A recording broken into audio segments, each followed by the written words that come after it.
Bharatiya Janata party ने राजस्थान में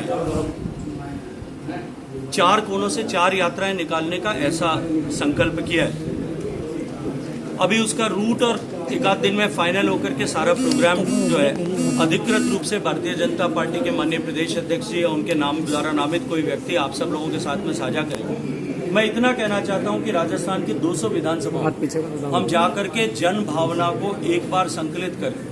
इस कांग्रेस की वर्तमान की नकारा, निकम्मा, अराजक, भ्रष्ट और जो है तुष्टीकरण करके बांटने वाली सरकार को बेनकाब करने के अपने इस यज्ञ को और अधिक आहुति डाल करके, अपने परिश्रम की आहुति डाल करके इसकी ज्वाला को इतनी प्रज्वलित करेंगे कि ये जो विदर्भी ताकतें, ये जो अराजक ताकतें, ये जो बांटने की मानसिकता वाली ताकतें, इन सब ताकतों को हम उस यज्ञ में स्वाहा करने के लिए यात्रा निकालेंगे। पायलट साहब ने कहा है दिल्ली से बड़े बड़े नेता आ रहे हैं भाजपा के, ये राहुल जगा रहे हैं लेकिन जग नहीं रहे और इनका बोरिया बिस्तरा जल्द बनेगा इस चुनाव में।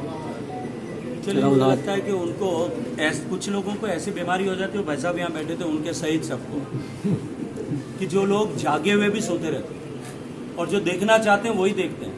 उस बीमारी को हेलुसिनेशन कहते हैं। बार उसकी डेफिनेशन पढ़ करके आगे बता दीजिए। सर, यहाँ करोड़ों का प्रोजेक्ट चल रहा है RUDPI का। शहर में 60 से 70% काम लगभग पूरा हो चुका है, मगर लोगों की अब भी शिकायतें हैं कि RUDPI ने जो काम किया है, जो वर्क किया है, वो लोकल लगाया है, सब में बदबू आ रही है, कॉलोनी वासी परेशान। देखिए, अगर मैं बदबू की बात करूँ तो टोंक के हाथ थोड़ा पीछे करें। टोंक में जिस तरह से अवैध बूचड़खाने चले, उनके लिए किसी तरह की कोई व्यवस्था नहीं। गौकशी की जिस तरह की घटनाएं हो रही है और टोंक जिस तरह से एक लाल पानी पर तैर रहा है, ये निश्चित रूप से चिंता का विषय है।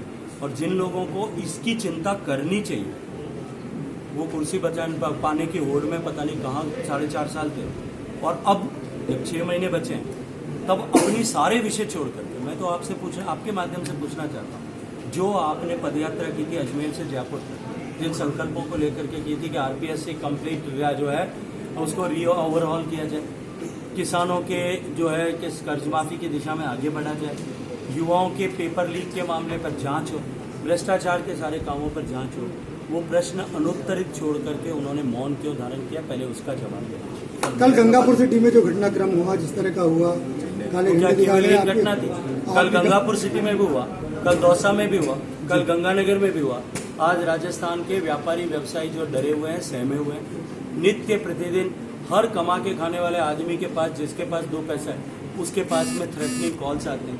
न पंजाब से आते हैं, हरियाणा से आते हैं और उसके बाद में कनाडा तक से आते हैं। पुलिस उनको सुरक्षा दे नहीं पाती, सरेआम गोलियां चला करके आतंक फैलाया जाता है, डराया धमकाया जाता है। लेकिन पुलिस सुरक्षा देने के बजाय भारतीय जनता पार्टी का अगर सोशल मीडिया पर कोई पोस्ट लिख दे तो MLA के दबाव में उनके ऊपर कार्रवाई करने में व्यस्त रहती है। जो प्रोजेक्ट रिपोर्ट राजस्थान ने जैसी चाही वैसी 50% डिपेंडेबिलिटी पर बना करके दी। 2018 में राजस्थान सरकार ने भारत सरकार को उसको अप्रेजल के लिए भेजा और अप्रेजल के लिए भेजकर, क्योंकि वो 50% पर बनी थी, क्योंकि राजस्थान सरकार मध्य प्रदेश से NOC नहीं ले पाई, उसी समय वसुंधरा राजे जी की सरकार के समय ही भारत सरकार ने उस रिपोर्ट को रिटर्न कर दिया था राजस्थान को कि आप इसको 50% बनाना चाहते हैं तो मध्य, अन्यथा 75% डिपेंडेबिलिटी पर आप इसको बना करके भेजें। सरकार बदल गई, गहलोत साहब की सरकार बदल। गहलोत साहब ने कि शायद मध्य प्रदेश में कमलनाथ जी की सरकार है, वो इनकी बात सुनेंगे। इन्होंने कमलनाथ जी को एक चिट्ठी लिखी और कहा, आग्रह किया कि राजस्थान के हित में ये 50% पर इसको परियोजना की स्वीकृति। कमलनाथ जी ने फरवरी 2019, तारीख लिख लीजिएगा, लेटर की कॉपी भी दूंगा, फरवरी 2019 में चिट्ठी लिखी, सहमति नहीं देगा, ये राजस्थान है, आप तुरंत इस परियोजना को बंद कर दें और इसको 75% डिपेंडेबिलिटी में देश भर का नियम है उसके हिसाब से बनाएं।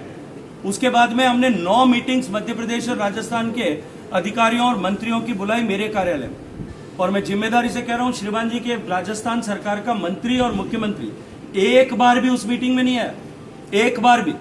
ये राजनीति करने वाले लोग हैं, काम नहीं करना चाहते। एक बार भी मीटिंग में नहीं आया। तब मैंने आकर के जयपुर में मीटिंग रखी, मुख्यमंत्री जी और मंत्री जी से रिक्वेस्ट करके उनसे तारीख तय करा के रखी, और वो तारीख थी 18 अप्रैल 2022। उन्होंने कहा कि ये तारीख हमको सूट करती है, आप आइए हम बैठ करके इस विषय पे बात करेंगे। मैं अपने भारत सरकार की सारे अधिकारियों को लेकर के जयपुर आया। 18 तारीख को सुबह 9 बजे मीटिंग थी, 17 तारीख को रात को 9 बजे ईमेल से मेरे ऑफिस को दिल्ली को सूचित किया जाता है एक अधिकारी के द्वारा कि न मुख्यमंत्री आएंगे और न मंत्री आएंगे। वो दोनों इसलिए नहीं आते क्योंकि हकीकत सुनने और समाधान निकालने की इच्छा नहीं थी। उससे आगे बढ़कर के बात करो, इन्होंने हम अपने आप इस प्रोजेक्ट को बना देंगे, बिना इन्वेस्टमेंट क्लियरेंस, बिना टेक्निकल क्लियरेंस, बिना एनवायरमेंट क्लियरेंस, बिना वाइल्ड लाइफ क्लियरेंस, बिना ट्राइबल क्लियरेंस जो है इन्होंने प्रोजेक्ट बनाना शुरू किया है। उसके लिए टेंडर करेंगे ऐसा कार, वो टेंडर क्यों करेंगे वो भी आपको बता दो। वो प्रोजेक्ट बनाने के लिए बिना अनुमति के लिए प्रोजेक्ट बनाना शुरू किया। मध्य प्रदेश ने उसके अगेंस्ट में सुप्रीम कोर्ट में केस दायर कर दिया जिसपे सुनवाई होनी है और उस पर स्टे होने वाला है। और उससे आगे जो है इन्होंने एक कॉरपोरेशन बनाया, वो कॉरपोरेशन के माध्यम से राजस्थान भर की सारी ऐसी संपत्तियों को, आज हम सौभाग्यशाली है टॉक के सर्किट हाउस में बैठे हैं, शायद हो सकता है आने वाले समय में टॉक का ये ऐतिहासिक सर्किट हाउस किसी कंपनी के पास में होगा और हम कहीं और बैठ करके बात कर रहे हो। इन सारी संपत्तियों को, ऐसी संपत्तियां इरिगेशन की और सरकार के ऐसे गेस्ट हाउसेस को बेच करके हम 15,000 इकट्ठे करेंगे, ये योजना बनाई। और वो किसके लिए? जो प्रोजेक्ट कभी बन नहीं सकता, जो इलीगल प्रोजेक्ट है। ये नगर पालिका आपकी अगर किसी को पैसे नहीं दे तो एक भी अतिक जो है इलीगल कंस्ट्रक्शन शायद नहीं होने देती होगी। अधिकारियों को पैसे दे तो शायद बन जाता होगा, या कांग्रेसी पार्षद पैसे देकर के बनवाते होंगे, मैं उस पर नहीं जाना चाहता। लेकिन सरकार इलीगल प्रोजेक्ट बना रही और इससे आगे बढ़कर उस प्रोजेक्ट की भी डिजाइन मेरे ही मंत्रालय ने बनाई। उससे राजस्थान को 521 एमसीएम पानी मिलेगा, केवल 521 एमसीएम, लिख करके रखिएगा। और 15,000 करोड़ लागत आएगी। अब मैं आपसे एक बात पूछना चाहता हूं, राजस्थान को 40,000 करोड़ की ईआरसीपी में 60% पैसा, 75% डिपेंडेबिलिटी पर भारत सरकार देती है। हम सब सांसदों ने उसके लिए पैरवी की, गहलोत साहब को चिट्ठी लिखी कि आप स्वीकृति दे दो, राजस्थान को 1750 एमसीएम पानी मिलेगा उसको कर, और उसमें 60% भारत सरकार देगी तो राजस्थान सरकार को 15,000 करोड़ ही खर्च करना पड़ेगा। उस 15,000 करोड़ में 1750 एमसीएम पानी मिलेगा, जिससे 13 जिलों के पीने के पानी की अगले 40 साल की गारंटी होगी, 2 लाख एकड़ सिंचाई होगी। लेकिन सरकार को वो नहीं करना था। इनको 521 एमसीएम पानी देकर के जयपुर और अजमेर शहर और टोंक को केवल 50 एमसीएम पानी देकर के राजी करना था। ये किसान का गला काटने का काम कौन कर रहा है? और 15,000 करोड़ में आपको 1750 एमसीएम 3 गुना पानी मिल रहा है, 3.5 गुना। आप वो नहीं लेकर के और 520 एमसीएम पानी ला करके पाप कर रहे हैं कि नहीं कर रहे? और हम वहीं नहीं रुके। इन सांसदों के अनुरोध पर मैंने पूरे हिंदुस्तान के एक्सपर्ट्स को बिठा करके जो नदी जोड़ने की बात आपने की उसको आगे बढ़ाया। सारे देश के एक्सपर्ट्स को बिठाया, आईआईटीज को एक्सपर्ट्स को बिठा करके पार्वती कालीसिंध चंबल परियोजना जिसको सरकार ने ड्रॉप किया था, ईआरसीपी जो आगे नहीं बढ़ पाई, इन दोनों को जोड़ा और जोड़ करके इस तरह की व्यवस्था राजस्थान और मध्य प्रदेश के अधिकारियों के बीच में समन्वय करके कर दी कि राजस्थान को 2,500 एमसीएम पानी मिले और मध्य प्रदेश को 1,000 एमसीएम पानी मिले, और उसकी लागत 60,000 करोड़ आएगी। और क्योंकि ये नदी जोड़ने की परियोजना है तो 90% पैसा भारत सरकार देगी। उसमें केवल 40,000 करोड़ में से 90% जाने के बाद 4,000 करोड़ बचेगा।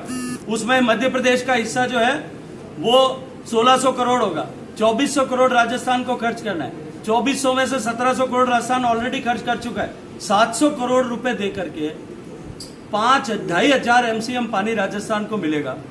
13 जिलों को पीने के पानी की 40 साल की गारंटी मिलेगी। राजस्थान में लगभग 15 लाख बीघा जमीन सिंचाई की पूर्वी राजस्थान में हो जाएगी, जिनको नहर से पानी मिलेगा। और इन सब को करने में राजस्थान सरकार को केवल 700 करोड़ रुपया खर्च करना है। अब मैं आपसे पूछना चाहता हूं मित्रों, आप सब पत्रकार मित्रों से, जितने यहां बैठे किसी भी मानसिकता के, कि पाप कौन कर रहा है? 15,000 करोड़ रुपए खर्च करने का बहाना बना करके संपत्ति बेच करके और 500 एमसीएम पानी ला करके किसान का गला काटने वाले पापी हैं, या 700 एमसीएम पानी 700 करोड़ रुपए दे करके 15 लाख बीघा सिंचाई हो, 13 जिलों को पीने के पानी की अगले 40 साल की गारंटी हो और 700 करोड़ रुपया मात्र खर्च हो, ये पाप कौन कर रहा है? और मैं आज आपको यहाँ खड़े होकर के जिम्मेदारी से यहाँ बैठ करके कह रहा हूँ, दीवार पे लिखा हुआ पढ़ सकता हूं कि भारतीय जनता पार्टी की सरकार बनेगी और प्रचंड बहुमत के साथ में बनेगी। और जब सरकार बनेगी पहली कैबिनेट में इसकी मंजूरी देंगे। मध्य प्रदेश ने सैद्धांतिक मंजूरी दे दी है। राजस्थान के, इस पूर्वी राजस्थान के 13 जिलों के किसानों के सूखे खेत में पानी आएगा और उनके प्यासे कंठ अगले 40 साल तक प्यासे नहीं रहेंगे। इस बात के लिए भारत सरकार इन 25 के 25 सांसदों को लेकर के काम कर रही है और ये मान करके चलिए कि जिस तरह से हमने काम किया है, अगली बार भी हम 25 के 25 चुन करके